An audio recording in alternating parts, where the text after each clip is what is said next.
they may be well animated, but for some reason they're still deeply annoying. Hi, I'm Dora, and this is my friend Boots, and my wonderful grandma. Welcome to WatchMojo.com, and today we're counting down our picks for the top 10 annoying cartoon voices on TV. Mommy! For this list, we're focusing on animated characters from television, but we're excluding creations like the High Fructose Adventures of Annoying Orange because it has so much live action. Try it! No, stop it! The voices we're including can be intentionally or unintentionally annoying, however, so anything that makes us cringe is fair game. Shut up, Becky! There, I finally said it. Number 10, Augustus St. Cloud, The Venture Brothers. Hey, cool, girly mags.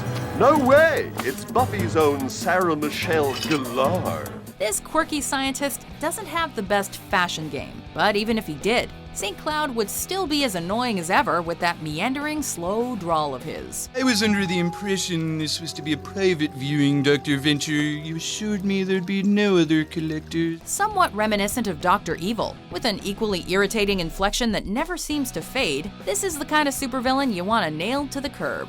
Not for his wicked deeds, but for the painful melody of words that spill out of his mouth. But of course, even Boobo pales in comparison to my latest acquisition, the original Team Venture X2 Super Hydrofoil, painstakingly restored to its former glory. We're not kidding when we say we'd rather listen to the Monarch ramble for hours on end instead of this guy. We'll just be on our way. At least it wouldn't make us want to bash our own heads in. P, bring me my soup mitt.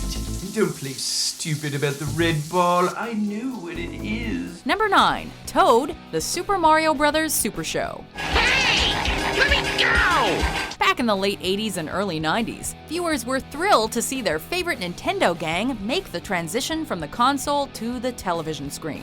What are you trying to do, you wacko boyd?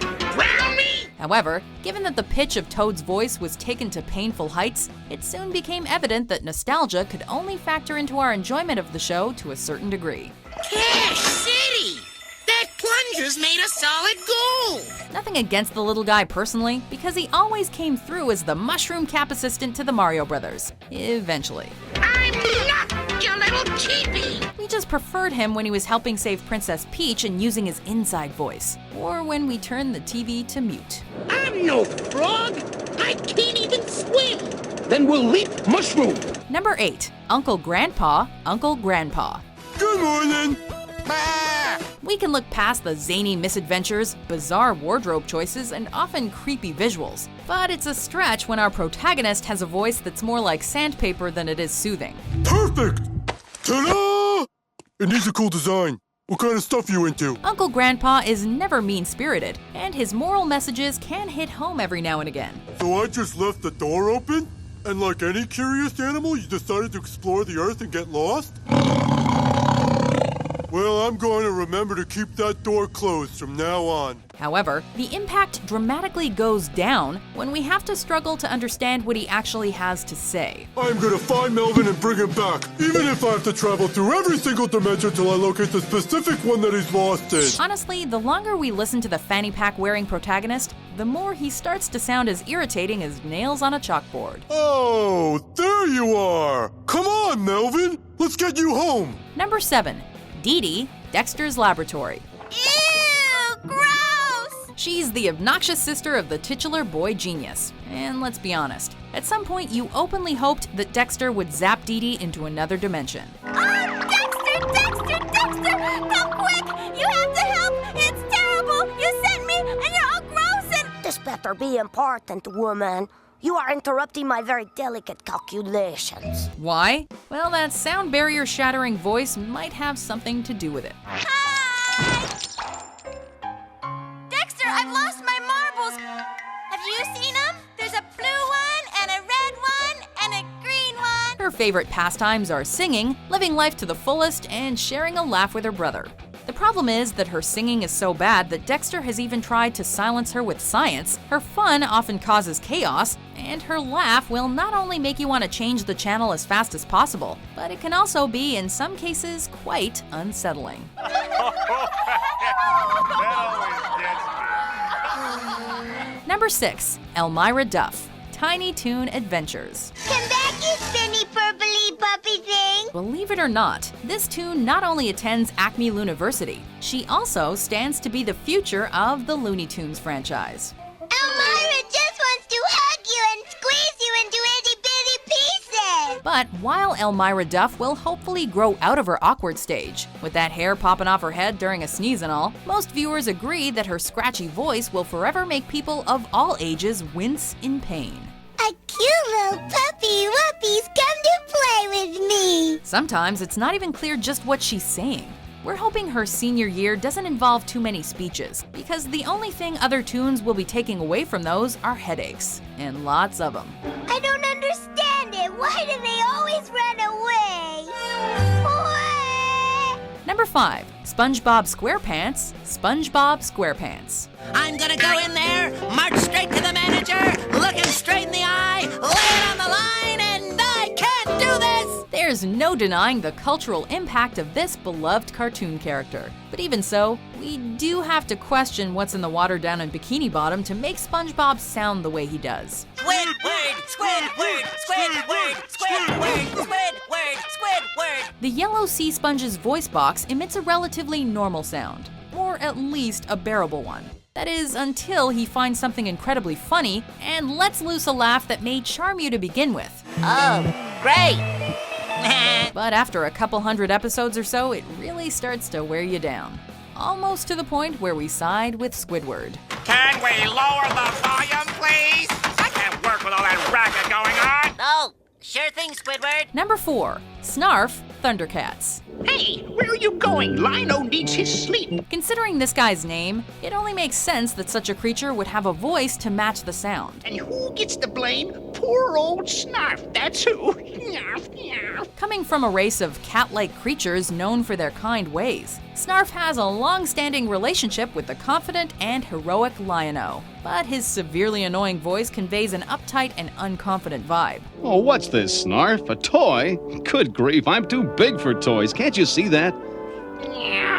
I guess you'll just always look little to faithful old Snarf. We know all felines can't be as badass as the leader of the Thundercats, or pull off a tight uniform like that. But did they really have to have this sorta cat say his name so much that we could only associate Snarf with an annoyingly shrill sound? I'm going. Snarf, snarf. See y'all later. Number 3. Lois Griffin, Family Guy.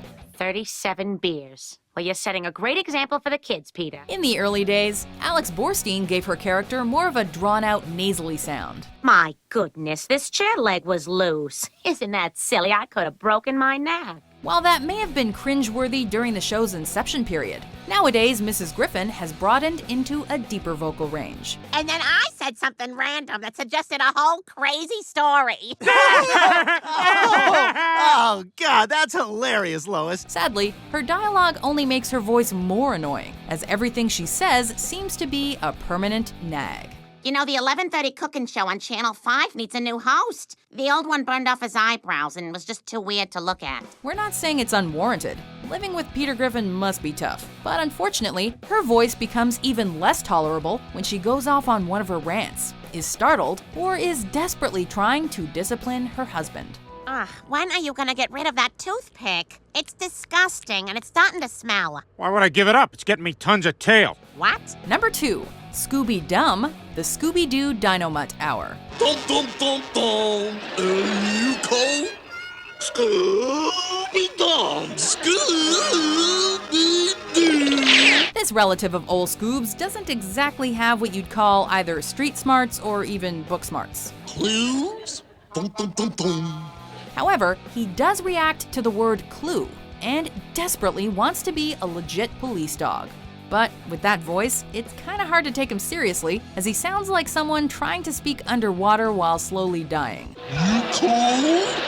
Scooby-Dooby-Dum, Scooby-Dooby-Doo. To his credit, Scooby-Dum is full of life, even if his little doggy brain is somewhat tiny. Ooh, that's Headless Horseman. Yikes! Well, at least he's got a partner in crime in the equally odd and whiny-voiced Scrappy-Doo. Well, I'm gonna find him first. Come on, Unc. Before we unveil our number 1 pick, here are some honorable mentions.